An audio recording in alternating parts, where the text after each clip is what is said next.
New Year's resolutions, the time-honored tradition of pretending we're going to be superhumans overnight.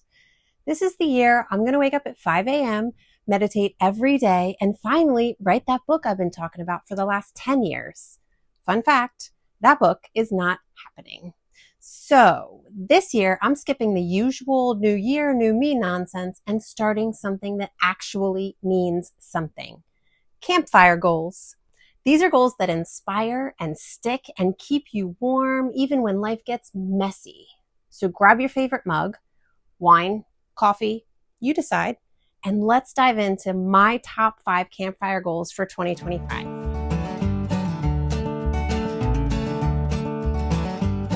Hi guys, I'm Tony and welcome to the channel where we face fears, chase dreams, and embrace all the chaos in between. Quick recap for anyone new here. 2 years ago, I made a life-altering decision. I quit my 9-to-5 comfort zone life as a single mom, and I dove headfirst into the freedom of full-time RV living. It hasn't been smooth sailing, but here I am, still searching for purpose, still figuring it out, and still taking on the unknown 1 mile at a time. Now, why campfire goals instead of resolutions? Well, for one, resolutions feel so 2002, and honestly, they're exhausting. Campfire goals are different. They're cozy, practical, and keep you grounded when the road gets rough. Life's a road trip after all. Some days you're cruising with the wind in your hair, feeling fabulous. Other days you're clutching the wheel for dear life, trying to navigate a barely paved back road while praying the animals stay put in that thick, dark forest that's 2 feet away from you. That's why I'm focusing on campfire goals, goals that light the way when everything else feels dark. So without further ado, let's get into it. Number 1, here's the thing. I've got almost 2 years of full-time living experience under my belt, but the fact remains is that I still have so much to learn, like probably close to a full encyclopedia set of information worth of learning.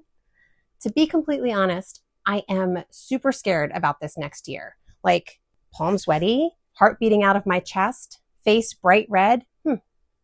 Kind of like how I looked in my very first YouTube video a few months ago. But at the same time, I am also super freaking excited. Like endless mimosas for free at brunch excited. Listen, the truth is, I have absolutely no idea what's really in store for me over the next year. But I truly believe that the most amazing things in life happen in the unknown. How do I know this, you ask? I know this because I've been on this planet for almost a half century now. And most of that time has been spent doing the same thing day in and day out. Working a 9-to-5 job, raising a daughter, and doing all the things that a single mom needs to do to make a happy and healthy home for her child. Listen, I'm not saying that amazing things haven't happened. I mean, I am a mom, and all you moms out there know how amazing that feeling is. But I've also felt like something is still missing, that there should be more, that I am meant for more. You know what I mean, right? But doing the same thing over and over again and expecting different amazing results is like trying to win the Mega Millions billion-dollar lottery with 1 ticket entry. So my number 1 campfire goal for 2025 is to embrace the unknown. I'm closing the door on my comfort zone life. I'm taking chances on new endeavors. I'm visiting new destinations I've never thought about visiting, and I'm connecting with as many other travelers along the way as I can. I'm saying yes to things that scare me. Yes to the things that make me question all my life's choices, and yes to all the nights out that require me to dress up, maybe even put on heels, go out and talk to people face to face. Who's with me? Anyone? Who else is ready to embrace the amazingness that the unknown has to offer? The bonus here, we have each other to share this journey with. Number 2, I am currently in the middle of a huge midlife transition stage, which, for the record, I am not calling a crisis. Instead, I've decided to call this period of my life my second spring. A, because I love spring, so a second one in the same time frame sounds awesome. And 2, because this stage in my life, it's not a crisis. It's a phase of growth, new beginnings, and a fresh start. And with that phase comes a new sense of self, self-awareness, self-confidence, and most importantly, self-care. I've always known how important physical self-care was. I was a gymnast as a child, a kickboxer as a young adult, and a runner as a full-fledged grown-up.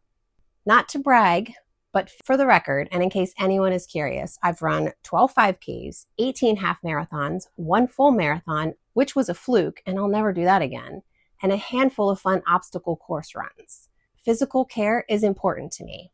I still work out almost daily, but I am way more aware of what my physical body can handle nowadays. So I basically tend to lean a little bit more towards yoga and Pilates. But that's just a small part of the whole self-care idea, especially during our second spring. We are at a point where we're trying to figure out where our next chapter is taking us. And in order to even stand a small chance at facing all the things that come with that unknown next chapter, we really need to prioritize our mental well-being alongside our physical well-being. Here's the thing. I'm on the road in a home on wheels by myself. Yes, I could probably call someone for help if I needed to, but I also know that I am more than capable of handling the bumps when they come. But I still need the physical strength and the mental strength to handle them.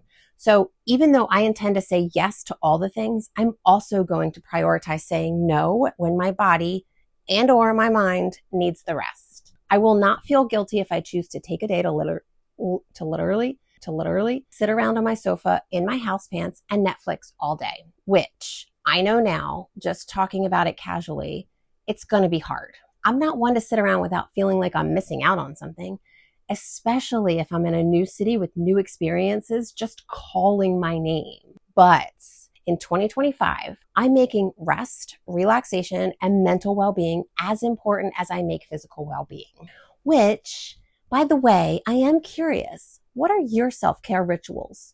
Would you nix a day visiting Luray Caverns to just Netflix on the sofa? Oh, and also, what else would you be watching on Netflix? I might be running out of show ideas. Number 3, admittedly, I've had kind of a safety net the last 2 years. I've been traveling with my sister and her husband, and that has meant that I could lean on them for the tough RV stuff. But come 2025, it's just me and the gizmo out there, and I need to step up. My biggest fear right now, backing this 40-foot beast into a campsite without looking like I'm auditioning for a blooper reel. Seriously, anyone else feel like backing up a trailer is some cruel cosmic joke? That's why my third campfire goal is to master a new RV skill. Whether it's backing into spots without needing therapy afterwards or figuring out how to whip up the fluffiest pancakes in my tiny kitchen, it's not really about the skill itself necessarily. It's about proving to myself that I can handle whatever life throws my way. Because being out here alone doesn't mean that I'm helpless. It means I'm resourceful. So if there are certain skills that you've been wanting to acquire, let's tackle them together in 2025. And definitely share the blooper reels afterwards, because bloopers rock. Number 4, not too long ago, I had one of those where did everyone go moments. I was sitting on my sofa in my house pants, 0 regrets there, eating popcorn and scrolling Instagram where everyone seemed to be at a girls' night or family dinner, and it hit me. It's not about where they went, it's about where I went. As a single mom, my world revolved around my child. And when she finally went off to live her own life, I realized I hadn't prioritized my own connections. That's why my 4th campfire goal is to build a stronger online community, a space where we can share our triumphs, our struggles, and definitely the hilarious mishaps. Because let's be honest, no one should feel like they're eating popcorn alone on a Saturday night unless they want to. Also, can we agree virtual happy hours are the best thing ever? Pajamas and wine? Yes, please. And number 5, about 5 years ago, my daughter finally talked me into rescuing a dog. Now, all of you parents and dog people out there who've had this, it's your pet, it's your responsibility chat, you know exactly how this story ends, with you waking up at the butt crack of dawn to walk the dog in your slippers in the snow. But at the same time, you also know that eventually you fall in love with said dog and they become your world, which in turns means that you become their world and you could never imagine your life without them. Maybe even sometimes more than your teenage daughter after she slams her bedroom door closed for the 3rd time that night. Just saying, I know you get it. Anyway, We adopted a mixed terrier / Chihuahua, named her Jasmine, called her Jazzy Girl for short, and fell in love with her immediately. She was about 1 when we adopted her, and she was absolutely the sweetest animal I have ever met in my entire life. She loved life too. She was super friendly, loved all the other animals and people, and when I would go to work, I'd take her to doggy daycare every day. She loved it. She'd be so excited in the morning to go, even more excited when I came home to pick her up at the end of the day. Unfortunately, there was something evil hiding inside her body. 16 months after we adopted her, she started to get sick, like not being able to stand on her own legs, sick. After tons of tests, we were told that she had leukemia. I was told that transfusions and steroids would help, but no one could tell me for how long. My daughter and I were devastated. Like the worst broken heart ever imagined. We vowed to make whatever time she had left the best we could possibly make it. I even bought her a special stroller for long walks when she wasn't able to walk more than a few feet without needing to be carried. At this point, I had maxed out my credit card and I had picked up a third job to help pay for it and to pay for any future bills that still had yet to come. But having to take that job took time away from my daughter and my Jazzy Girl.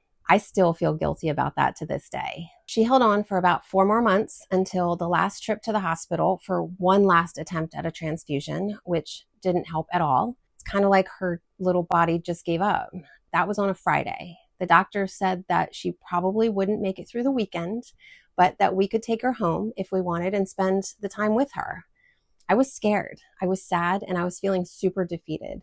She needed me and I couldn't help her. So we took her home. We had ice cream for dinner and we camped out on the living room floor so we could all sleep together. She ended up waking up around 5 a.m. trying to walk to get water, but she just couldn't get up on her own. We raced her to the ER. She laid so still in my daughter's lap on the way there. And when we got there, we were told that there wasn't anything more that they could do, and anything else they tried would just put her through more pain and suffering than she needed to be in.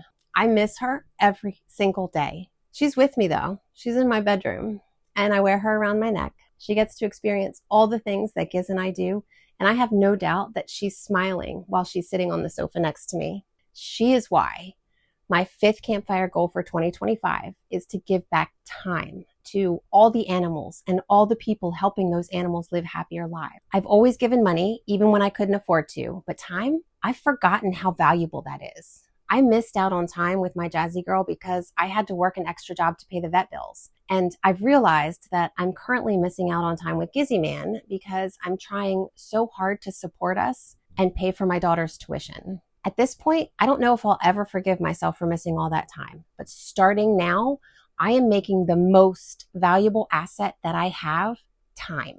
Listen, they may only be a small part of our lives, but we are their entire lives. So there you have it. My campfire goals for 2025. Listen, I know this year won't be perfect. There's going to be detours, disasters, and at least one moment where I try to uncork life's problems with a wine opener before realizing it's a twist-off kind of situation. But you know what? That's okay, because every wrong turn, every laughable mistake, and every what the heck just happened moment is part of the story that we'll share around the campfire later. Now it's your turn. What are your campfire goals for 2025? Drop them in the comments. I want to know what's inspiring you, what's scaring you, and what's making you laugh along the way. And if you're ready to grab life by the steering wheel and head straight into your own unknown, don't forget to hit the subscribe button below and ring that bell for more solo RV life second spring inspiration. Let's make 2025 the year we face our fears, chase our dreams, and toast to every win, big or small. So cheers, my friends, to an unforgettable year ahead. Let's make it amazing together.